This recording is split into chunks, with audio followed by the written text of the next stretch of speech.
7 business days per application. And it also removing the on-site ID cards removes associated courier costs as well.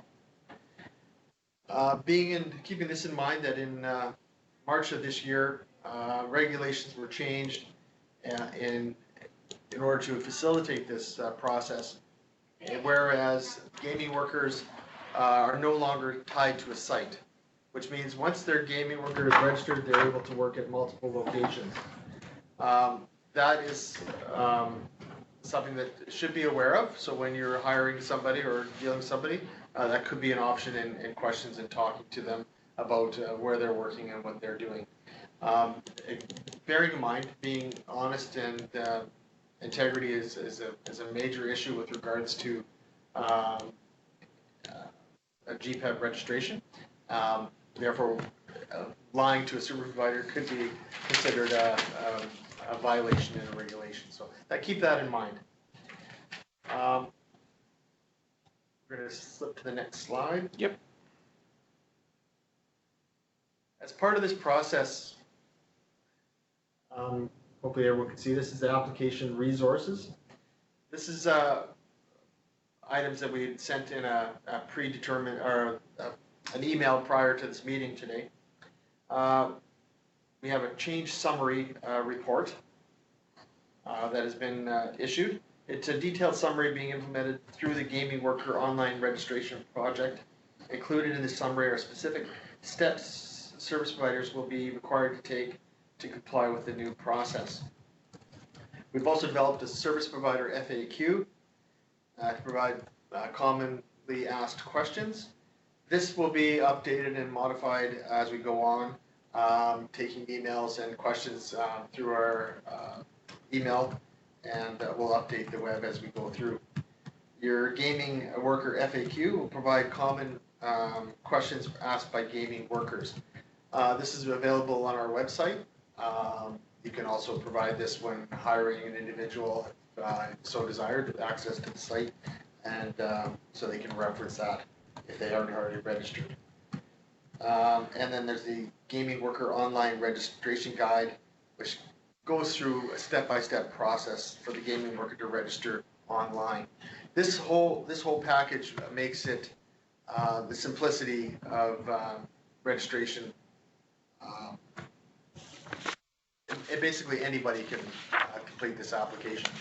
Some people with some language or other barriers can always receive help through GPEB, and we're also going to be relying on you, the service providers, to assist the application and giving them direction on where to go to get the information they need. Bearing in mind that don't ever complete an application for a gaming worker. You can help support them by telling what type of answers would be appropriate if need be. But we can go through that later if we need to. Any ongoing assistance can be got through the GPEB website, and it's gpeb.preg.external@gov.bc.ca. It's attached in the email that we sent to you and in the FAQs, so being aware of that. I hand the presentation back over to Eric for an overview. Okay. Before I jump into the overview, I want to quickly just show you guys, in case you haven't seen them, what the documents that Bob referenced look like. So the service provider change summary was sent to your organization in the email, as were all the other documents. But the change summary is not posted online because that's a document that's specifically for the eyes of service providers, not for the general public or gaming workers. The service provider FAQs, the gaming worker FAQs, and the gaming worker online registration guide are all on the website. And I'm going to show you those right now. So I'm going to change this over. I'm going to share a window. That's the window I want to share. So I'll just make sure my window sharing. There it is. So this is the landing page. So this is the page that gaming workers will land on when they want to initially register. It's a very important page because it shows a lot of the information that needs to go into an application. And it's very important that applicants go through this page before they apply so they know what they're getting into. And this how to apply section really gives a lot of good information on that. And then there's the apply now button as well, which launches the application preparing to apply page, which you see here. Hopefully that switched over. Maybe it didn't. All right, I'm gonna change this to sharing something else and share my desktop. Somebody sent a message share. Okay, so here we go. Now I can share it this way, I think.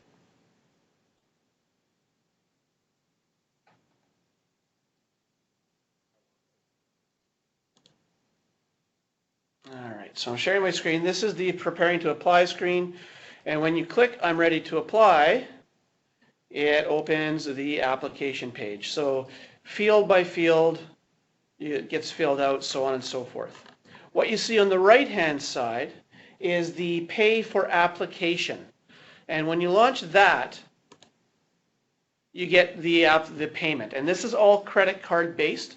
And at the top of the fields, you have the applicant information.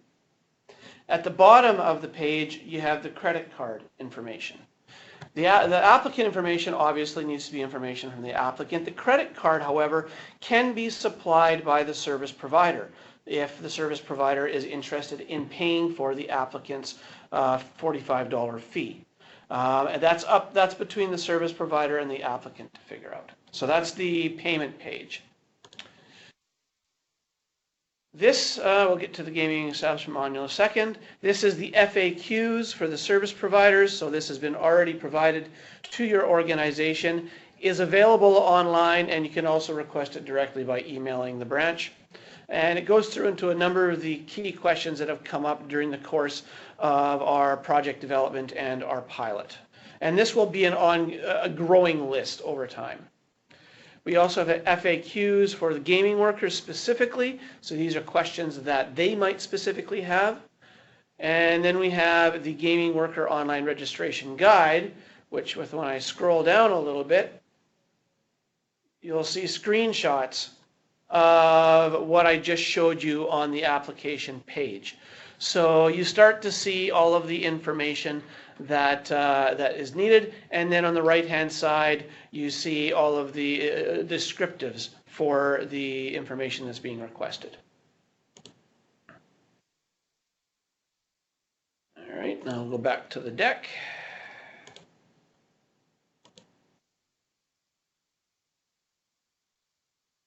All right, and that should be up again. Excellent. I'll slide over to the next deck, or the next slide. So the registration guide overview, that was the last image that I showed you there. It's a step-by-step walkthrough of how to complete the application, and it gives field-by-field instructions on what needs to go into each field. So it's very, very helpful. It also includes a checklist of information that applicants need to have on hand in order to complete an application. Because it's digital, the files that need to be provided need to be in digital format, PDFs, JPEGs, that kind of thing. So they'll need to have their ID, their primary and secondary ID. They'll need to have a digital head and shoulders photo. They'll need to have, if there's any immigration documentation, that kind of thing. The information that's being requested through this changed process is virtually identical to what was previously requested for all other applications. So the nature of the information hasn't changed. The nature of how that information is transmitted has fundamentally changed. The documentation, including the registration guide, directs applicants to your HR departments, so the HR departments of service providers, once they receive the registration letter. And the registration letter is the outcome of the application process if it's successful. And we'll walk you through that whole process in a little bit. And I've already shown you the online site, so that's kind of the summary. The field-by-field walkthrough gets into everything. It goes into the tombstone and contact information. It goes through disclosure statements, supporting documents, consent statements, how to submit the application, how to pay for the application, and how the gaming workers receive the application decision and next steps with you as their employer. And move on to the next slide. And now this one is for, I'm going to hand this back to Bob to speak to receiving and confirming the application decisions. After the gaming worker has completed the application process, we've completed our background investigation on the worker, there's a couple of decisions to be made.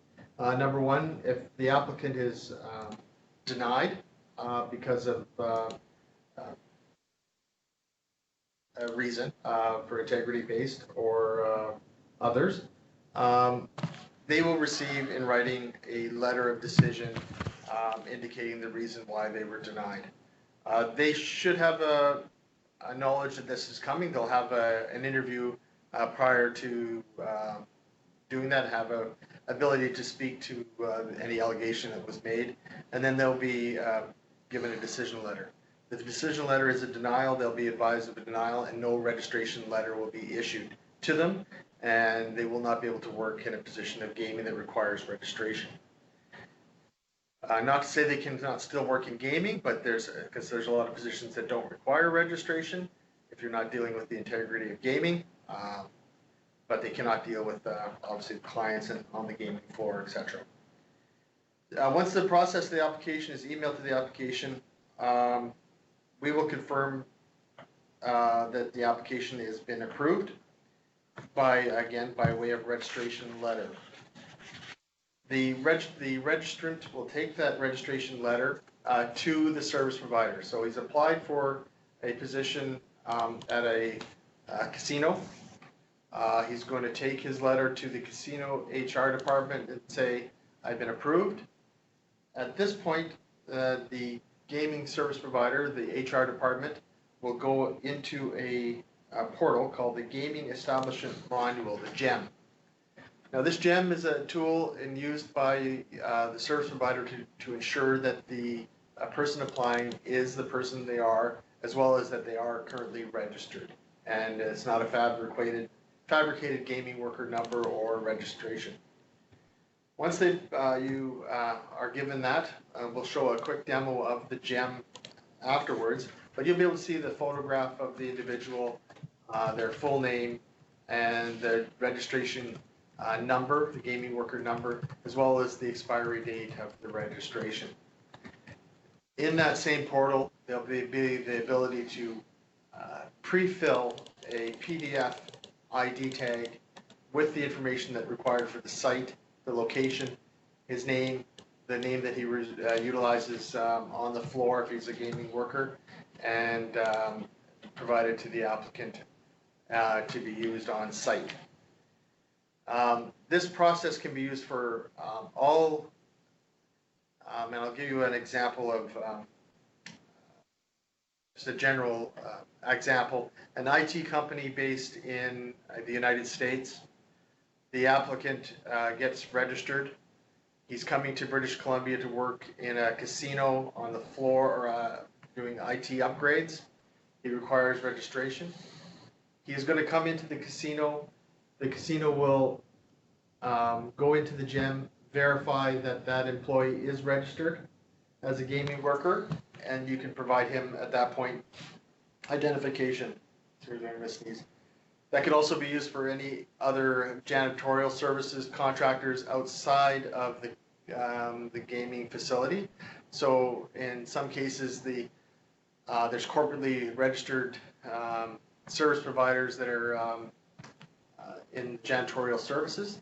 Their employees will be individually registered, but the tags will be issued by the location where they're working.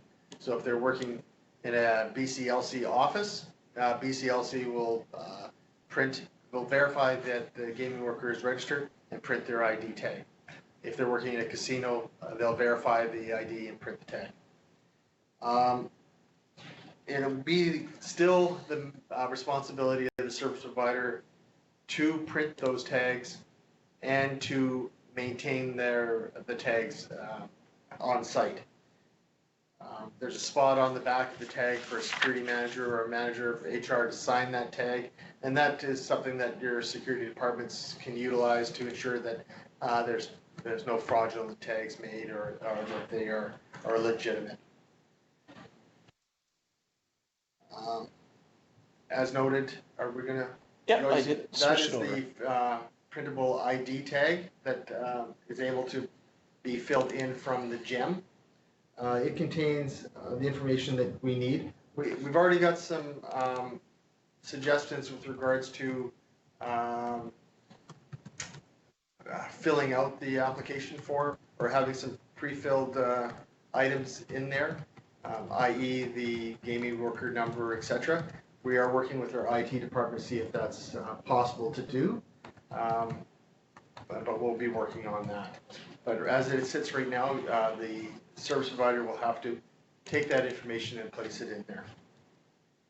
On the tag, we'll have to have the type of the name of the company the gaming worker is employed with, type the name of the site where the gaming tag is issued, and this is where the gaming worker will be physically working and the tag is kept, and the expiry date, and this date is again obtained from the gaming establishment module, which had the photograph of the gaming worker.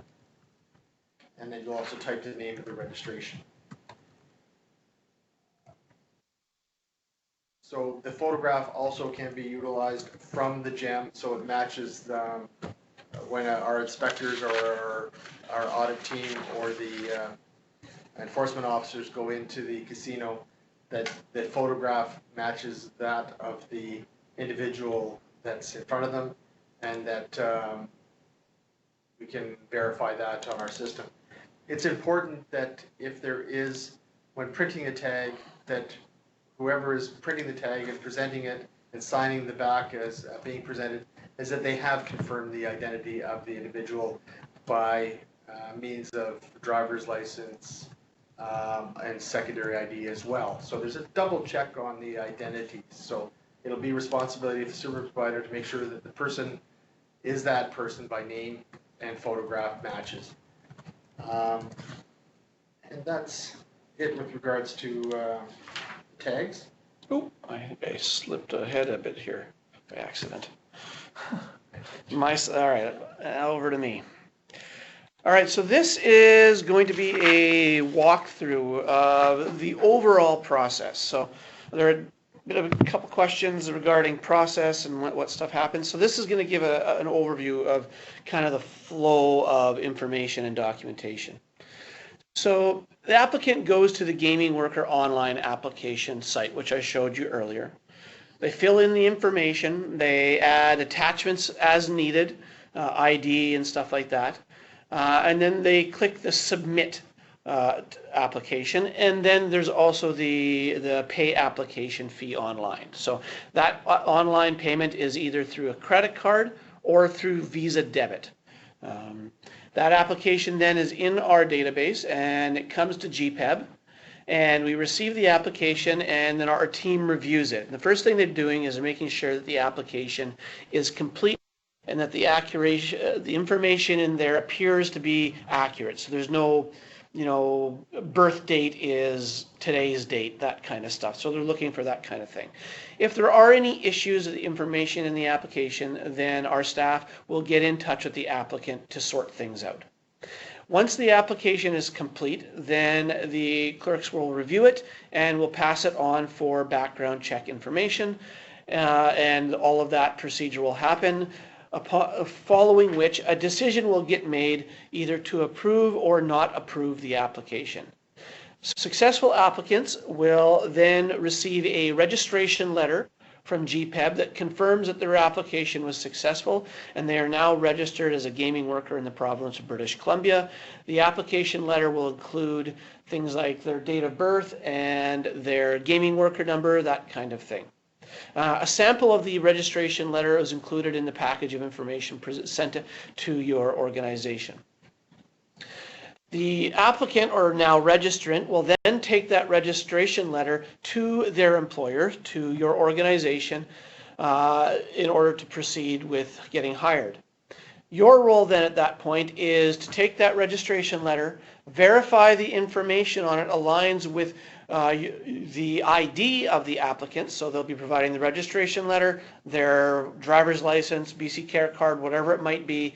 Your role is to make sure that the names, the birth dates, all that kind of fun stuff align.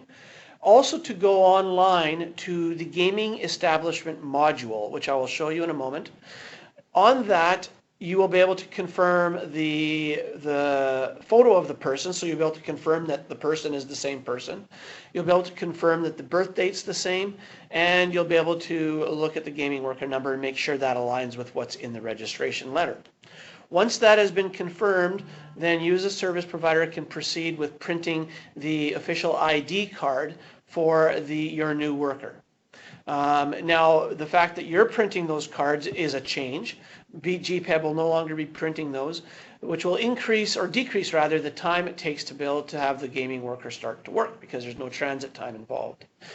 The nice thing is those ID tags, there are no specific requirements as to what they need to be printed on, other than that they are double-sided and in color, so that our compliance officers, when they come to your facility, can verify that the person who's wearing the tag aligns with the person whose face is on the tag, which aligns with our database.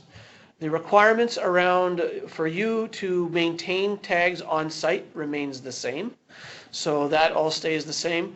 And our investigators and compliance officers will be looking at that when they do their regular site visits. If an application is not approved, then GPEB will be in touch with the applicant directly with the denial of registration, including reasoning as to why that happened.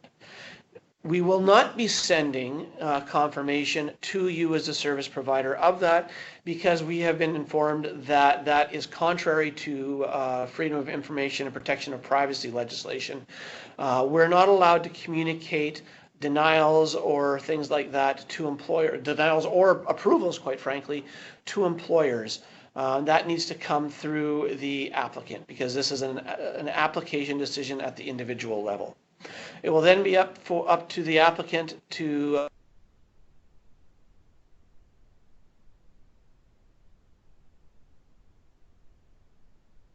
that we're looking at. What we'll do now is we'll take some questions. I've got a number in here. Again, please submit your questions for the time being in the sidebar. We'll see how this conversation goes, and we may open it up for comment as well over the phone, but for now we'll go through the questions that we have in queue. So the first question, and I'm going to look to Bob to answer this, is confirming the applicant is no longer required to provide their own background check if non-Canadian resident. So they're asking, they want to confirm that the applicant is no longer required to provide their own background check if they're a non-Canadian resident. So a non-Canadian resident, depending on what they're applying for. So the requirements for documents and background check are listed on the website for the foreign-based applicants.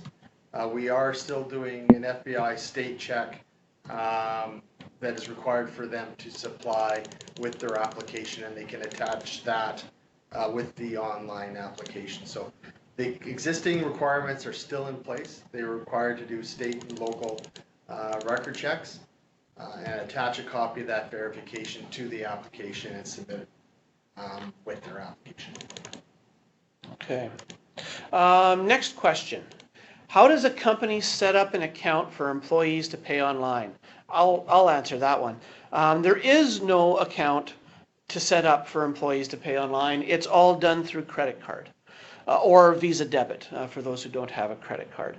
Until September 1st, we've got the option of continuing to use any existing drawdown accounts, but the goal there is also to eliminate the drawdown accounts, because that is a huge amount of financial management for a very small number of people that use those. So we're going to be moving to fully online payment, except in cases of extreme need where a non-online process might be needed, but that would only be done with explicit and prior approval from GPEB. The next question, So if an employee is working at multiple sites daily, they would have to switch IDs at each location? Bob? That is correct. So if they're working at multiple sites in one day, then they'd have a tag printed for each location available, just as it is now in their security department. So there would be a tag at each location for them to use. Okay, 1 second, just copying down a couple questions here. All right, next question. Is it not possible for the service provider to be notified of the approval at the same time the staff member is notified? I think I touched on that when I was going through the process flow. Unfortunately not. We had wanted to do that, but we were informed by our privacy experts that that wasn't something that we were able to do. Because of the nature of the personal information, just becoming approved or denied is a personal information touch point, which we're not able to gainsay at this point in time. Is there going to be a card number or just the registration folio? Okay, so that's a good question. We should have touched base on that. So existing tags have what you call a tag ID number. Those for existing tags will remain in effect until they expire. All new tags and all new identification is issued the gaming worker number.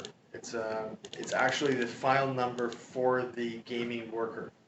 This number will stay with that gaming worker no matter what organization he's working for in any location, and we keep that a running portfolio on that gaming worker here at GPEP. The issuing of tag numbers, like I said, will cease for regular gaming workers.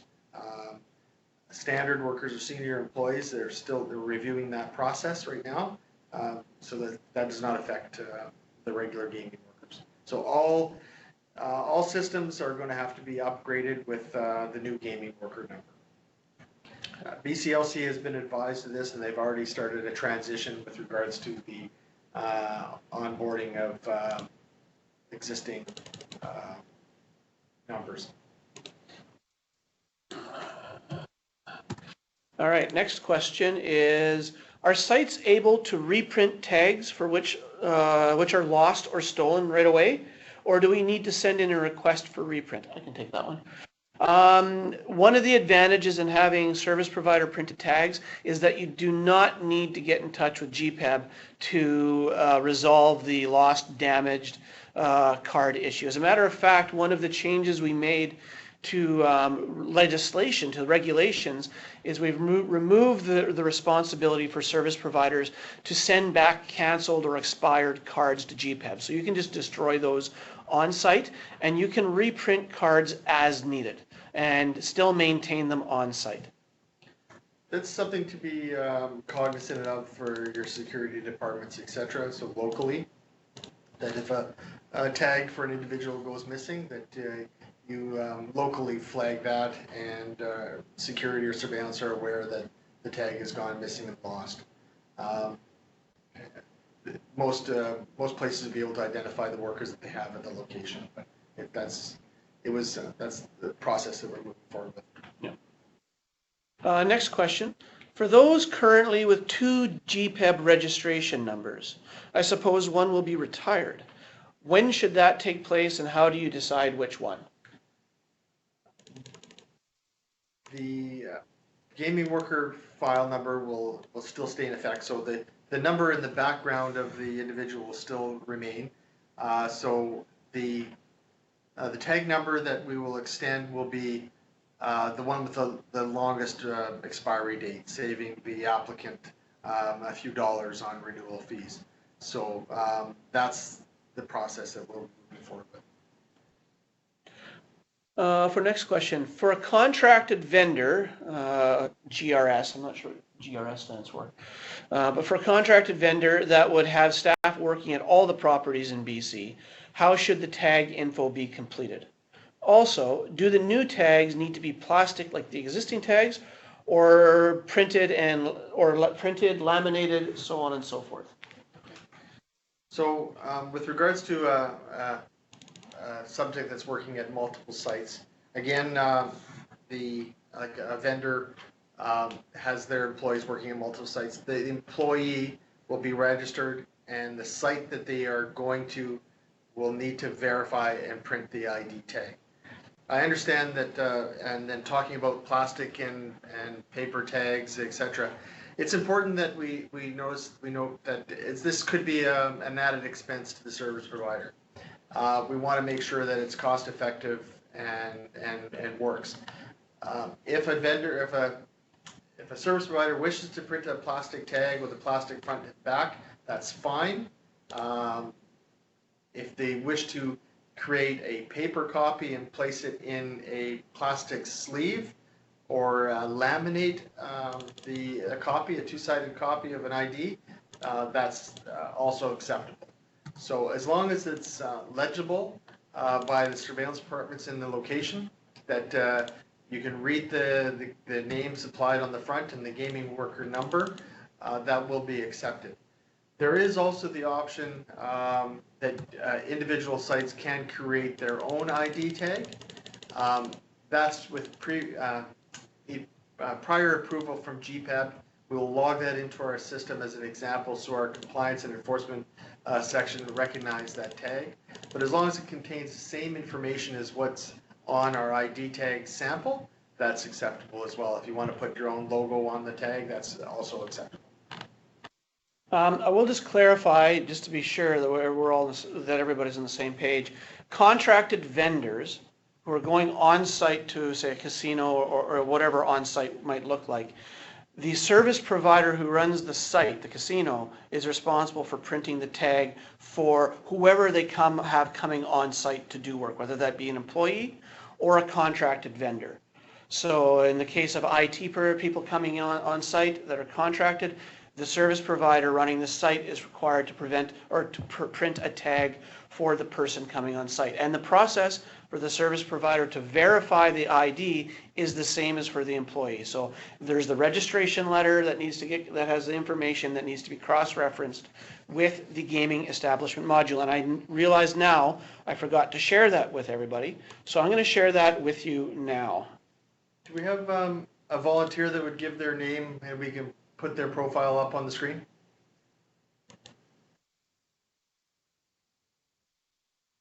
If they do, just type your name in there and whoever's the first one, I'll put it up.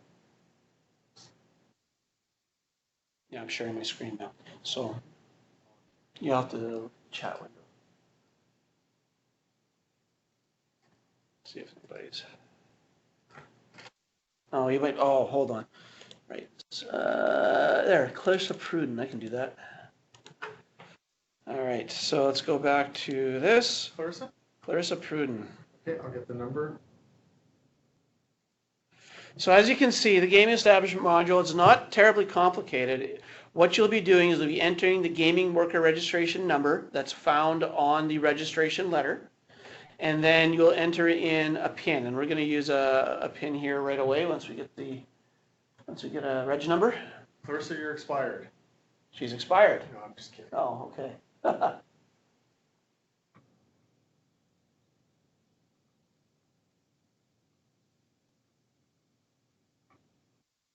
I could just use the one from yesterday.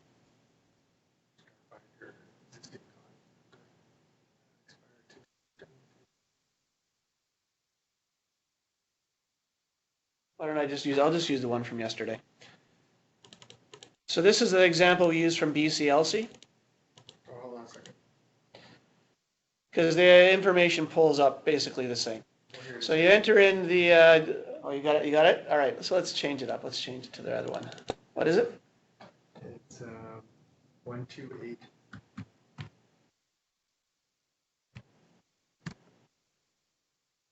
Nope.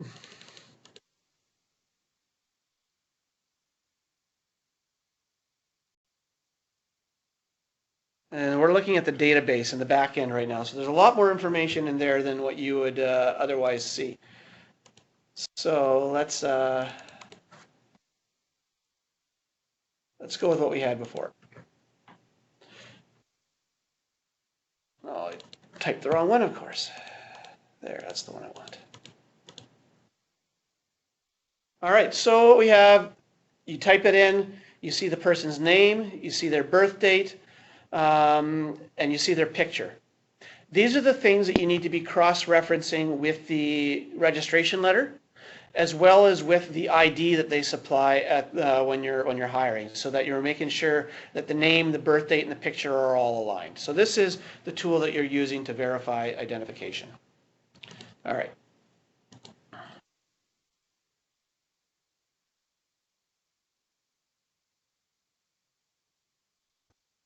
So I should get back to my deck.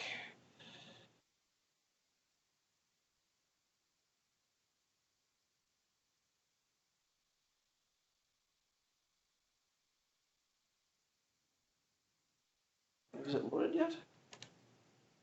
I've got some issues with it loading here.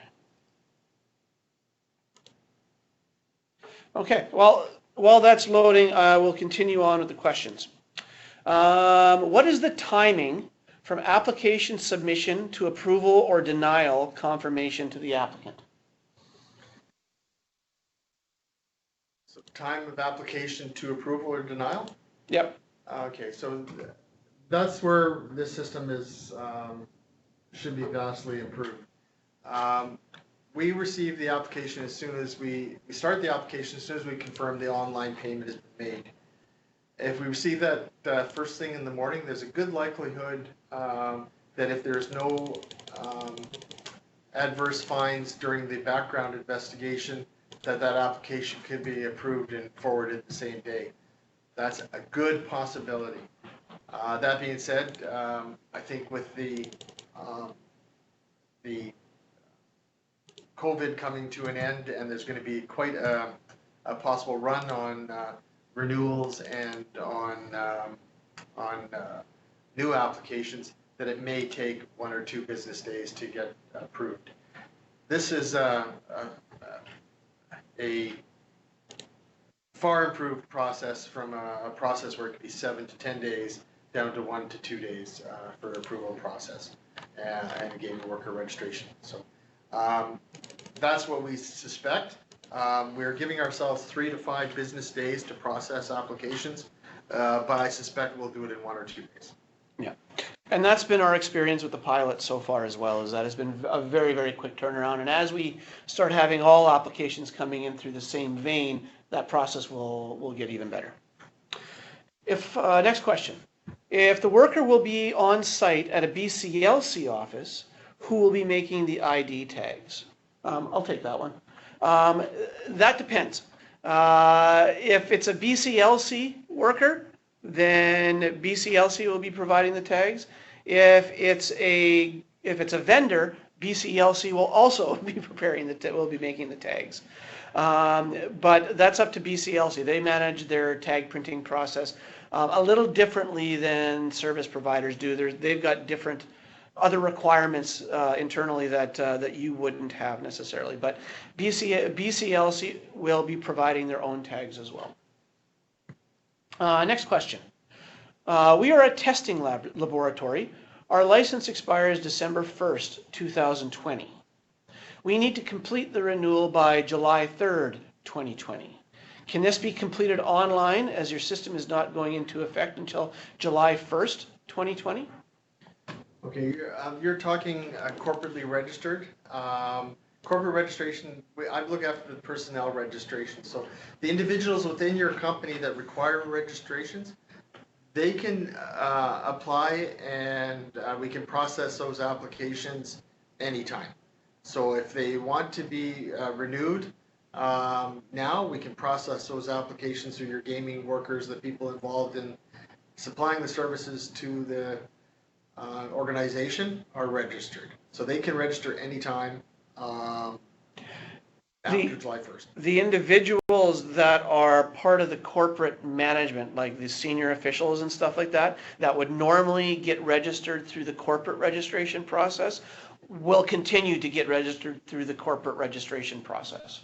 So there's a difference. There are some individuals that are captured in that, but that is not this.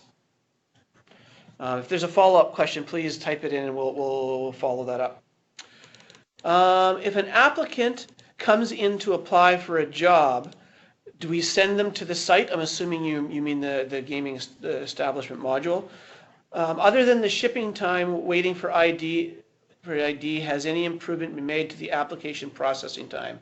If an applicant asks how long we should if an applicant asks how long should we tell them the processing time will be? And I think Bob just spoke to a majority of that.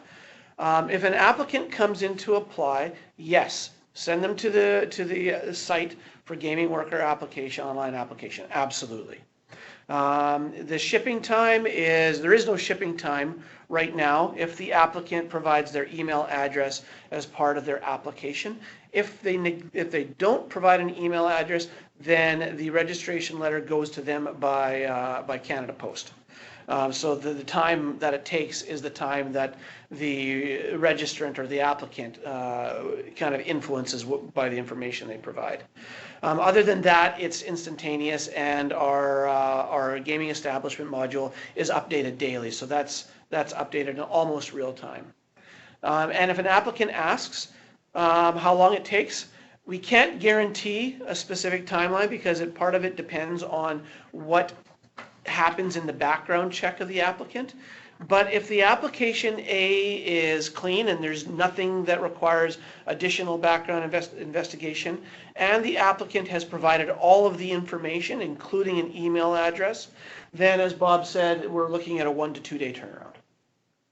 That being said, there is the background investigation is reliant on disclosure from police organizations with regards to details with regard to incidents that might show up during the background investigation. That is something that's still out of our control and always will be. So the delays in receiving the information from the police department are inevitable. Some departments are very quick to respond, some others slow depending on work volume, etc. So in some cases there may be an application placed on hold. Again, the service provider will not be privy to that information, or even that the application is on hold. If you'll be required to contact the applicant saying, have you heard anything? If the applicant says, no, I haven't heard anything, urge the applicant to contact GPAB through our website, make an inquiry, and we'll update the applicant on the status of his investigation. Part of that last question was, other than the shipping time waiting, has there been any improvements made to the application processing time? Yes. Not only have we made changes that are obvious and noticeable to you as service providers, but we've also done a number of internal changes that make things a lot smoother. So getting rid of paper files, it makes a huge change across the board. So now we don't need to worry about physically moving files around and handing them off and stuff like that. Everything is done in our database, and there's digital handoffs and tracking and reporting and stuff. So the internal processing has been greatly improved as well. Next question. If the service provider pays for their employee, how can the employer pay for their application? Now that's in the gaming worker portal, the application portal through the GPAB website. A service provider can go online and just select pay for an application when they start an application. You place the name that the gaming worker's full name within the applicant portion, and then the gaming service provider can use their corporate credit card if they so desire, or a personal credit card, which probably not, but a corporate credit card to pay for the application, and you'll receive a receipt with regards to the payment being made and processed. So that's a one workaround for organizations that want to still pay for the applications for their applicant. There's other ways as well. If the applicant pays for it directly, they get a receipt. They could submit the receipt to their employer to get compensation for that. That's as an employee for government, that's how I have to do things. I pay personally. I keep my credit card receipt, and then I submit it as part of what we call iExpenses. So there's a few different ways that you could solve that issue. Next question. Are all current IDs still valid? And then upon renewal, would they go through the new process? That's correct. All current gaming workers that are valid as of March 27th, and actually as of today, are valid. So anybody that is basically not expired is a valid gaming worker and does not need to reapply until their expiry date.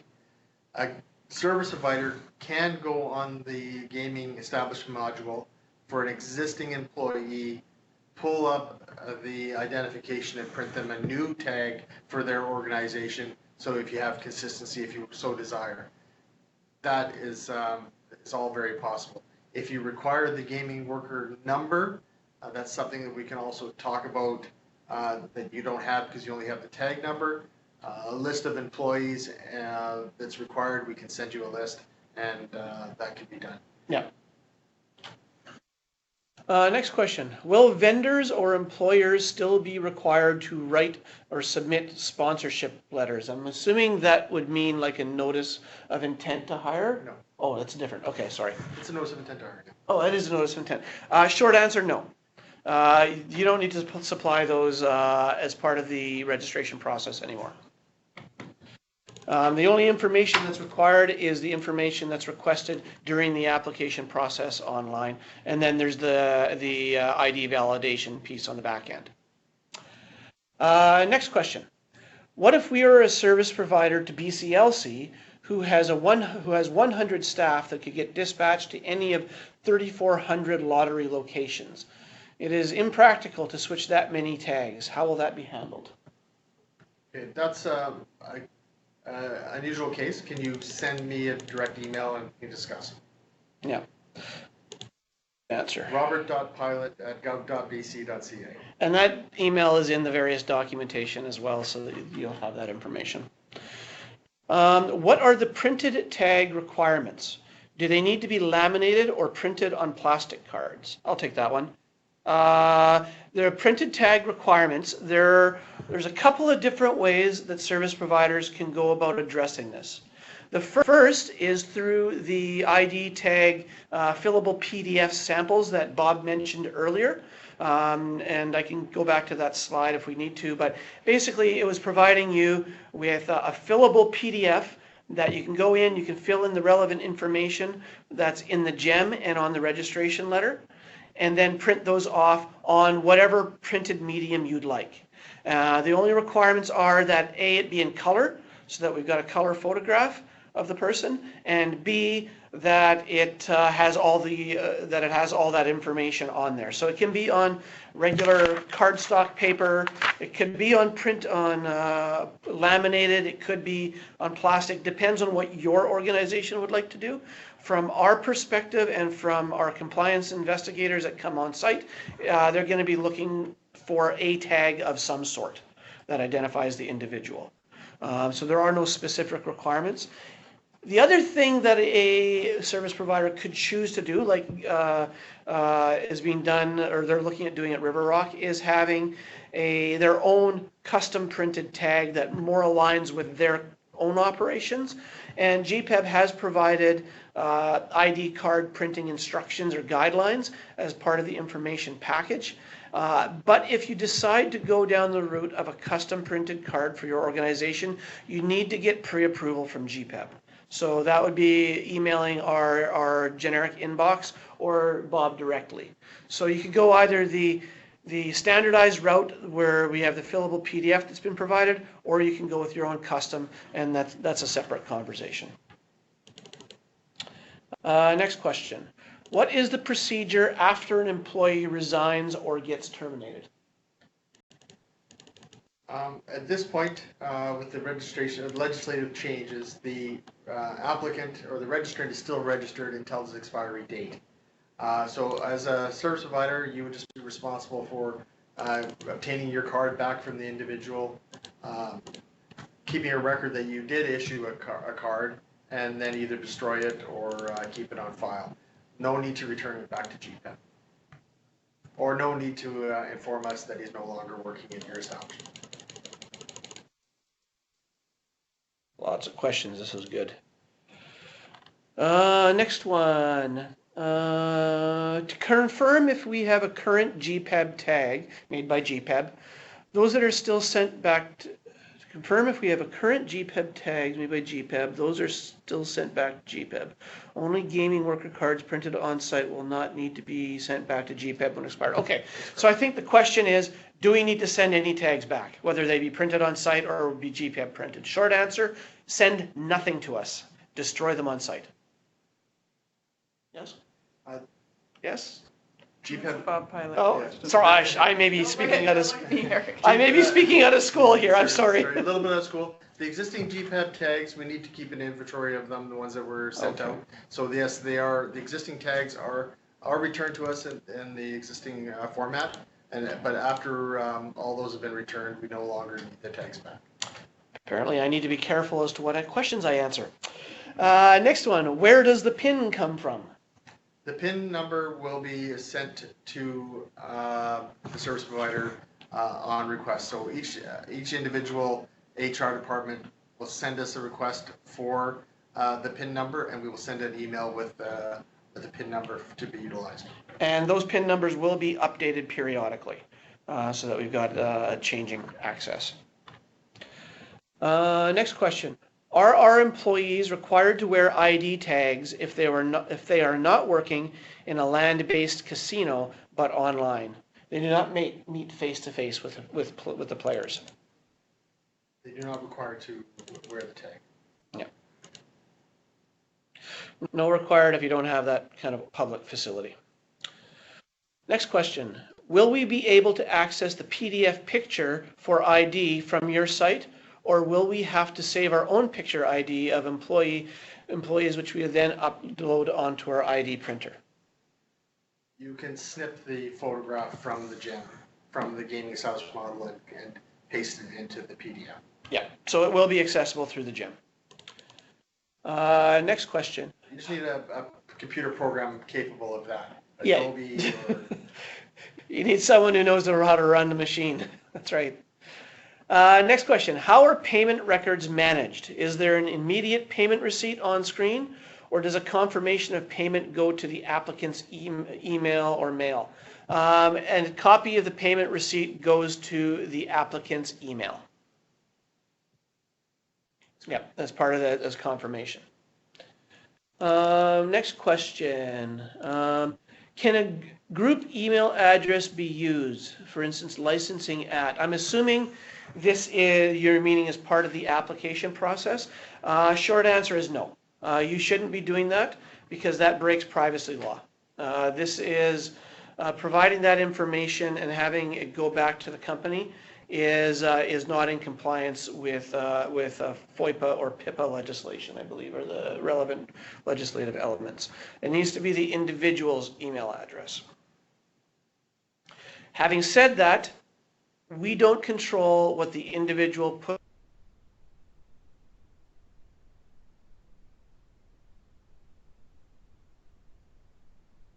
Next question. For renewals, is there a regulatory deadline of when the renewals need to be submitted? 30 days prior, or as long as the renewal application is submitted prior to the expiration? there's no legislative requirements for the time that it needs to be submitted. However, we have always asked for submitted in a timely manner within 2 weeks of the expiry date. That being said, it can be always submitted within a month or two before. So again, if a gaming worker does not submit their application in a timely manner and is not registered, he can't work on the floor. So minimum, like I said, minimum 2 to 3 days processing, but allow for 2 to 3 weeks for sure. Okay. Next question. If we had an approved temporary tag prior to the COVID-19 shutdown, will the permanent tag still come, or does the employee need to be reapplied? If they've been established and given a gaming worker number, the service provider will be able to verify on the GEM what their expiry date is and print them a temporary or another tag from the gaming establishment module PDF. If there's specific questions to specific employees that might not fit into these statements, that might warrant a specific email question to deal with that. Next question, do we need to send notice of when we shred an expired or cease to be employed card? No. No. That is on your own. Just to clarify, as of which expiry date for GPEBs do we return as of February 2023 expiry or later than that? Just to clarify, as of which expiry date for GPEBs do we return as of February 2023 expiry? I'm not entirely sure what the question's asking. Okay. Does this make sense to you guys? But I think the answer is if you have a card issued by GPEB, regardless of the date on it, you return it. There you go. After you Card, do printed your your own card. thing, yeah. If you have a GPEB printed card, send it back, and flat out. If it's service provider printed, you can destroy on site. And that, we got another one or two that just popped in here. A follow-up question. Not surprised in this format that we have some of those. On the temporary tag question, so what we were just talking about, do we still need to courier in the original application with the $45 application fee? On the temporary, follow up on the temporary tag question. Do we still need to courier in the original application with the $45 application fee?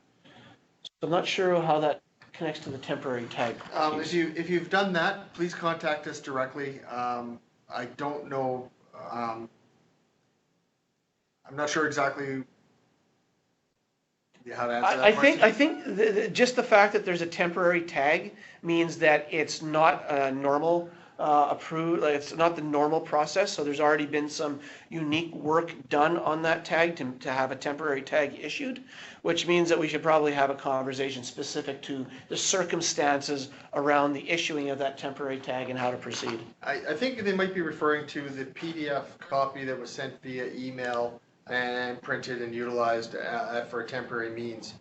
The actual hard copy tags, we do have them in the office, and they are going to be sent out because we have them here and they can be utilized. So you will not be required to return that temporary tag. You can shred that once you have an original tag from GPEB if we've printed them.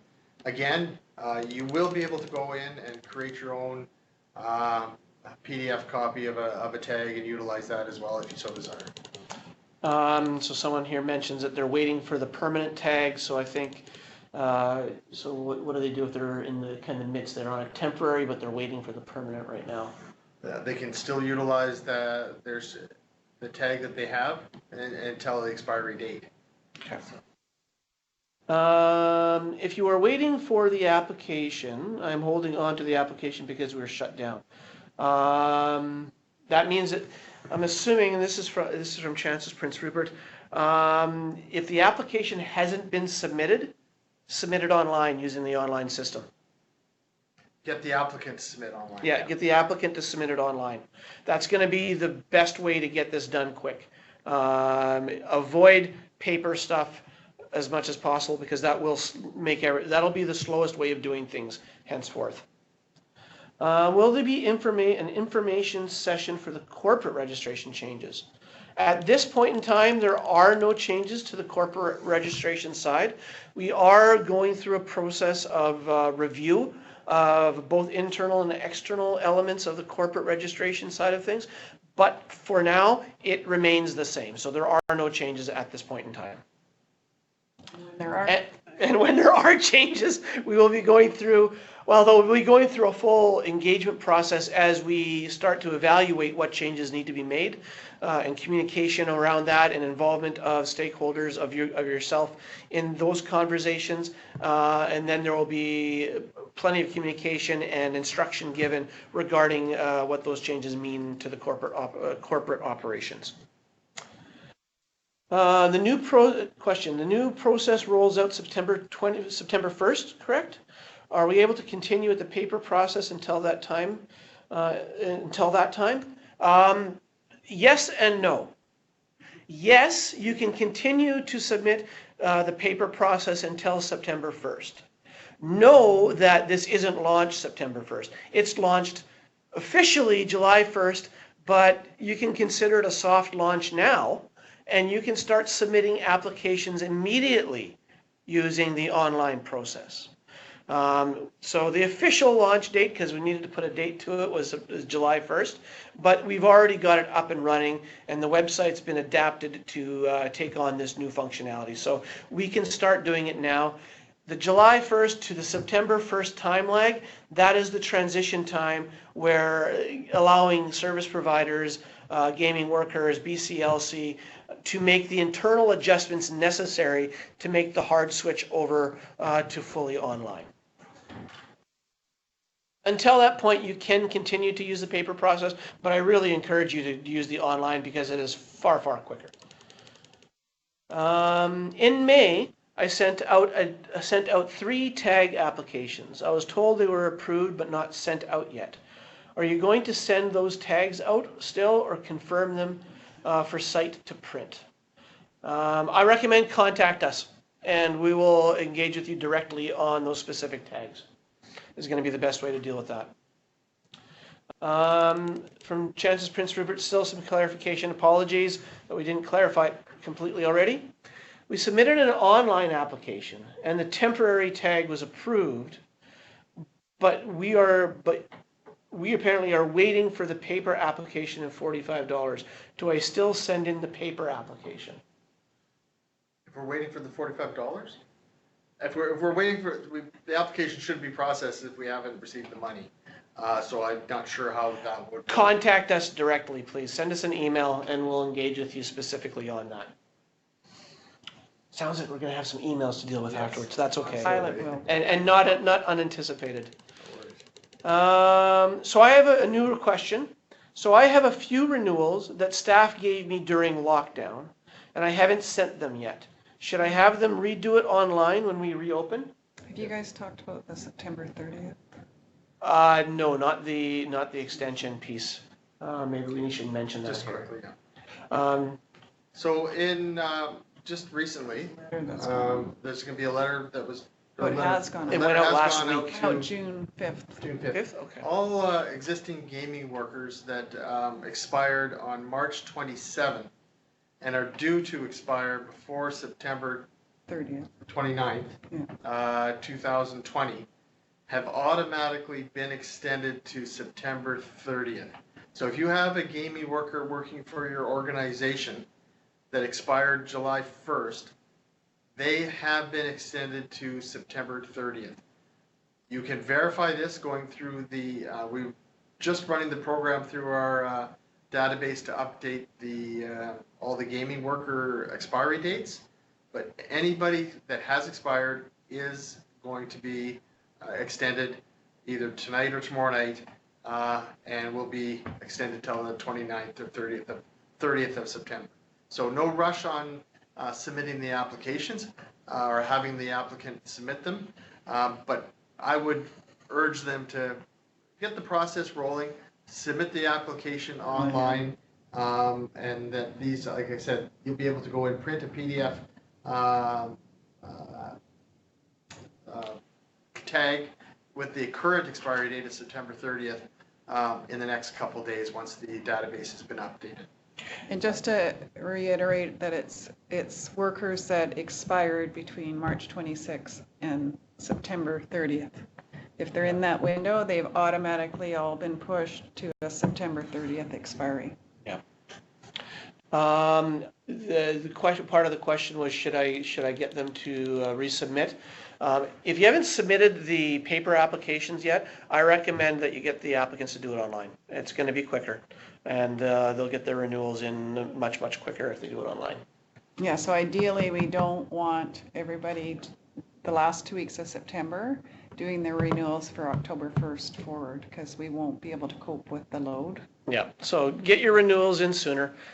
Sooner is the better. There is going to be periods where both you as service providers in the reopening process and us as the registration entity, have busy times that that either overlap or don't. So there's going to be crunch times for all of us as we start to reopen. So the sooner that you can get in applications, the better it's going to be to avoid kind of those lineups, which I'm sure we're all familiar with when we go out to do shopping these days.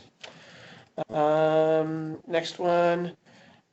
Okay, thanks. What about staff that may have had a tag expire during the shutdown? I think we just answered that. So expiries, anything that's expired between March 27th and September 29th are all automatically extended. 26, it's March 26th. March 26th to September 29th are automatically extended to September 30th. Much bigger deal for those in March than those in September. But yeah, so everything's extended during the lockdown. What's the date range again for the extension? Excellent question, and apparently we really need to nail that down. March 26th to September 29th. Thanks for the information. Looks like great improvements. Any specific or additional questions following this session may be directed to GPEB, PREG, gov.bc.ca. Thank you, Eric. Eric Jin is our manager of the clerks, so he oversees pretty much all of the incoming applications in one way or another. Thank you for that, Eric. Thanks, GPEB team. So much more efficient. Oh yeah, There's a lot of happy people on this side, and the folks that we've been talking to in the pilot and the focus groups. There's a lot of smiles around the table. Hopefully we can continue this to happen. But the courier companies are very sad. Yes, the courier companies are sad. Actually, I think that's probably, I'm not qualified to give investment advice, but snail mail things after this whole thing is done are probably going to be struggling for work a little bit more. Question, for the March 26th date, can this be adjusted to March 15th? No. Many sites closed March 15th. That was a decision through sort of our government processes, and it took us probably 3 months to get that nailed down, so. So I think not. I think March 26th is we're kind of locked into that at this point in time, and those are the decisions that the minister took with lots and lots of input. Treasury board, and yeah, exactly. Lots of legal advice and everything. I think that was the date of the Emergency Program Act. I think it's that. Okay.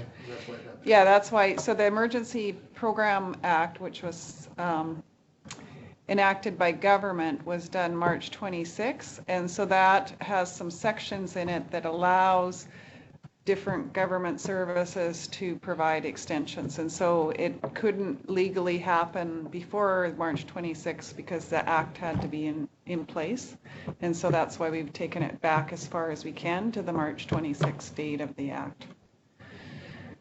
So another question. Sorry if you covered this already. Can enhanced GPEBs be done online, or they still need to be mailed in? That would be corporate registration, so that's not part of this. This isn't. That would be for non-regular gaming workers. That would be for corporate registration. Senior officials, standard. Yeah. GPEBs.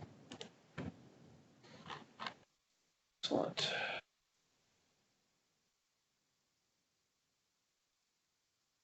Any other questions? Coming into it here. good question. So Good questions.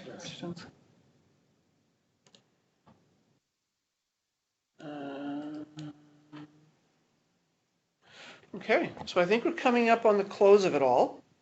If there are further questions, as is indicated in the various materials that were sent out, and we've mentioned a few times, please send in emails. And we all know that this is a transition time, so we're all real on the ball with putting out fires or addressing confusing issues that might arise. So yeah, please send in your questions, and we'll go from there. I'd like to thank everyone for participating today. It's really appreciated. Again, any feedback as a result of this, send it to Eric Jin. I'm sure he's listening right now, and would be appreciated. I'm just joking. But yes, any other comments or suggestions or ideas, we're still open to any improvements. This is a process where improvements are what makes the organization better and makes us able to deliver a better service the people in British Columbia. So keep up the ideas and the suggestions. We're open to anything, as long as it's legal, ethical, and moral. So that's, thank you. Thanks again for everyone for participating today. All right. Thanks very much, everybody. Thank you.